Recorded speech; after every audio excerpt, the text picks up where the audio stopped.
एक बार की बात है, एक शहर में कुछ दोस्त रहते थे। वो सब एक साथ एक ही कॉलेज में पढ़ते थे और सब बहुत ही पक्के दोस्त थे। सबकी परीक्षा खत्म हो गई थी, इसलिए सब किसी अच्छी सी जगह पर घूमना चाहते थे। एक दिन सब कॉलेज के बाद मिलकर घूमने जाने की बात कर रहे थे। इतने दिन से पढ़ पढ़ कर तो मेरा दिमाग खराब हो गया है। अब तो कहीं घूमना जाना बनता ही है। हैं?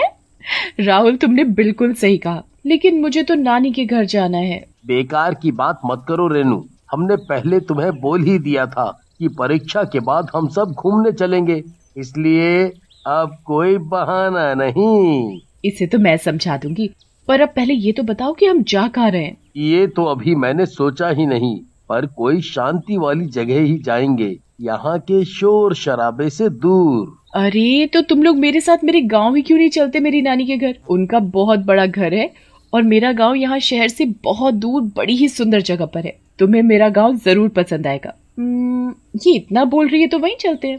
वैसे भी मैंने कभी गांव नहीं देखा। ठीक है, फिर परसों हम रेनू की नानी के घर चलेंगे। सब लोग रेनू की नानी के घर जाने की तैयारी करने लगते हैं और सब बड़े ही खुश होते हैं। 2 दिन बाद सब बस स्टॉप पर अपने अपने सामान के साथ पहुंच जाते हैं और रामगढ़ की बस में बैठ जाते हैं। आखिर तुमने सबको अपनी नानी के घर जाने के लिए मना ही लिया। ऐसा नहीं है, और वैसे ही मुझे पता है कि तुम लोगों को वो जगह इतनी पसंद आएगी कि तुम्हारा वहाँ से वापस आने का मन भी नहीं करेगा। चलो, वो तो चल कर ही पता चलेगा। रात तक सब लोग रामगढ़ पहुँच जाते हैं। रेनू की नानी सबके लिए खाना बनाकर तैयार रखती है और सबका इंतजार ही कर रही होती है। जैसे ही सब लोग नानी के घर पहुँचते हैं तो इतना बड़ा घर देखकर दंग रह जाते हैं। वाह, ये तो किसी हवेली से कम नहीं है। अभी अंदर चलो, तुमको और अच्छा लगेगा। सब अंदर जाते हैं तो नानी सबको देखकर बड़ी खुश होती है और सबको खूब प्यार करती है। नानी, ये है मेरे दोस्त, ये है सीमा, ये राहुल और ये मोहित। तुम सब बड़े प्यारे बच्चे हो। आ जाओ बच्चों, चलो जल्दी से मुंह हाथ धो लो, मैं तब तक खाना लगा देती हूँ। ठीक है नानी। सब हाथ मुंह धोकर खाना खाने बैठ जाते हैं। उसके बाद सब इतने थक जाते हैं कि लेटते ही सबको नींद आ जाती है। अगली सुबह तैयार होकर सब घूमने जाने लगते हैं। कहाँ जा रहे हो तुम सब बच्चे तैयार होकर? नानी, मैं इनको गांव दिखाने ले जा रही हूँ। ठीक है, ये तो अच्छी बात है, सबको अच्छे से पूरा गांव दिखाना, पर दूर नदी के पास मत जाना। ऐसा क्यों नानी? अरे बस ऐसे ही, तुम बस वहाँ मत जाना, ठीक है? ठीक है नानी, हम वहाँ नहीं जाएंगे। हाँ नानी, हम वहाँ नहीं जाएंगे। सब लोग गांव घूमने के लिए चले जाते हैं। रेनू सबको अपने गांव के लोगों से मिलवाती है, अपने आम के बगीचे दिखाती है और फिर सबको खेतों में लेकर जाती है। सब लोग खेतों में यहाँ वहाँ घूमने लगते हैं और जब वो वहाँ से घूमकर वापस आ रहे होते हैं तभी अचानक सीमा का पैर फिसल जाता है और वो मिट्टी में गिर जाती है। उसके सारे कपड़े मिट्टी में गंदे हो जाते हैं। ये देखो जरा सीमा कैसी लग रही है। सच में मुझे तो बहुत हंसी आ रही है।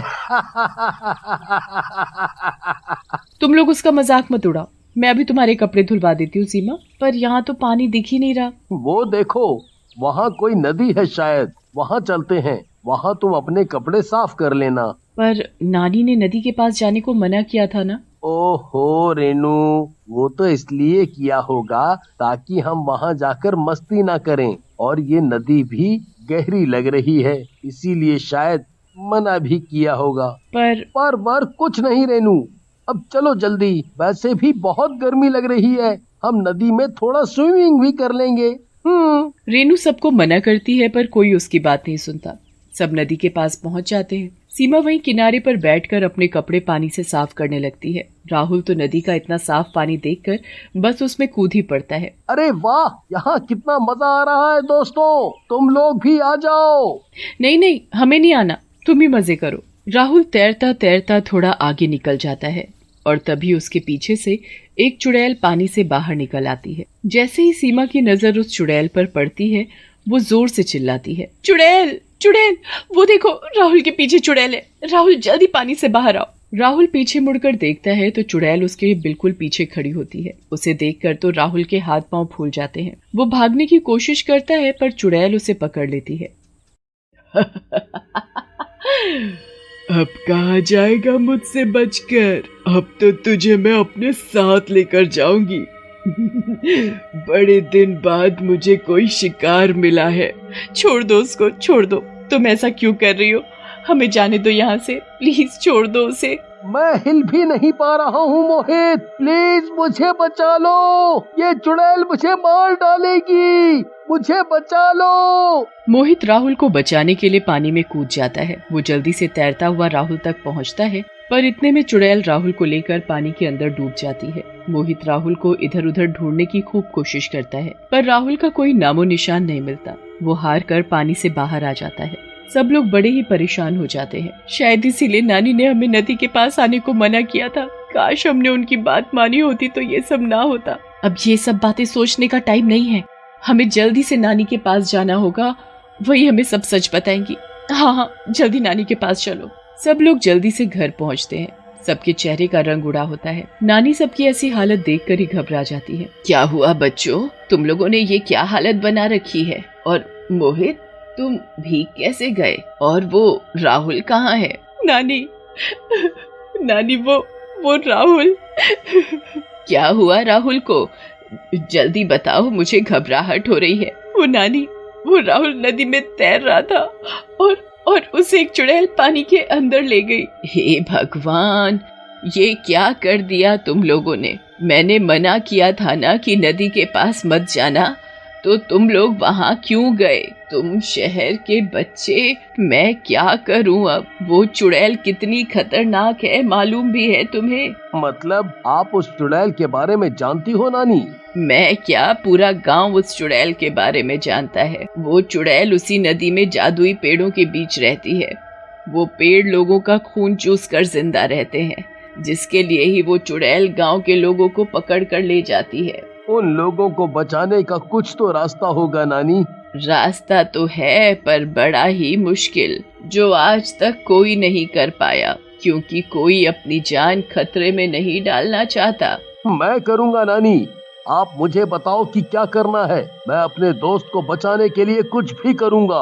उसके लिए सबसे पहले तुम्हें एक जादुई खंजर अपने साथ रखना होगा। उसके बाद वो खंजर लेकर नदी की गहराई तक जाना होगा। अंदर जाने के बाद वहाँ तुम्हें बहुत से जादुई पेड़ दिखेंगे। बस उसी में से एक पेड़ में उस चुड़ैल की जान है, जिसे तुम्हें काटना होगा। ये तो बड़ा ही मुश्किल काम है मोहित। मुश्किल है, पर नामुमकिन नहीं है। मैं अपनी पूरी कोशिश करूँगा। आप बस मुझे वो जादुई खंजर कहाँ से मिलेगा ये बताओ। वो तो गांव के एक तांत्रिक तुमको मंत्रों से पढ़कर दे देंगे। सब लोग उस तांत्रिक के पास जाते हैं और जादुई खंजर लेकर नदी पर पहुंचते हैं। गांव के बाकी लोग भी नदी के पास पहुंच जाते हैं। मोहित उस खंजर को अपनी जेब में रखता है और नदी में डुबकी लगा देता है। काफी अंदर जाने के बाद उसे वहाँ एक अलग ही डरावनी दुनिया दिखती है। वहाँ बड़े बड़े पत्थर और अजीब से पेड़ होते हैं। उन पेड़ों पर गाँव के लोग लटके हुए होते हैं, जिनकी आंखें बंद होती हैं, पर वो सांस ले रहे होते हैं। कहाँ है वो चुड़ैल और वो पेड़ जिसमें उसकी जान है? मोहित उस पेड़ को ढूंढ ही रहा होता है कि तभी चुड़ैल निकलकर बाहर आ जाती है। ये यहाँ कौन आया है? जरा देखो तो इस प्यारे से बच्चे को, जो यहाँ खुद मरने के लिए चला आया है। कहाँ है मेरा दोस्त, मुझे बता दो। मैं अपने दोस्त और गांव के सभी लोगों को यहाँ से निकालने के लिए आया हूँ। तू सबको निकालेगा तो तब ना, जब खुद यहाँ से जा पाएगा। तुझे तो मैं अभी बताती हूँ। चुड़ैल मोहित को पकड़ने लगती है। वो उस चुड़ैल के हाथ ही नहीं आता। चुड़ैल उसके पीछे पीछे भागती है और वो बार बार कभी यहाँ तो कभी वहाँ से निकल जाता है। चुड़ैल उसे पकड़ते पकड़ते परेशान हो जाती है। वो बहुत थक भी जाती है और थक कर वो एक पेड़ के पास जाकर उसके पत्ते तोड़कर खाने लगती है, जिससे उसे ताकत मिलती है। ओह, अब मैं समझ गया कि यही है वो पेड़ जिसमें इस चुड़ैल की जान है। अब मैं देखता हूँ कि इसे मुझसे कौन बचा पाएगा। मोहित चुड़ैल को बार बार बेवकूफ बनाकर यहाँ वहाँ निकल जाता है। आखिर में वो चुड़ैल का ध्यान भटकाकर उस पेड़ के पीछे ही छुप जाता है और उसे काटना शुरू कर देता है। पेड़ को काटते ही चुड़ैल का शरीर भी कटने लगता है। वो जल्दी से अपने पेड़ को बचाने जाती है, पर इतने में मोहित उस जादुई पेड़ को काट देता है, जिसमें उस चुड़ैल की जान होती है। उसके बाद मोहित सभी पेड़ों से लोगों को आजाद कर देता है। सब लोग ऊपर आ जाते हैं। चुड़ैल के मरने की खुशी में पूरे गांव में जश्न मनाया जाता है।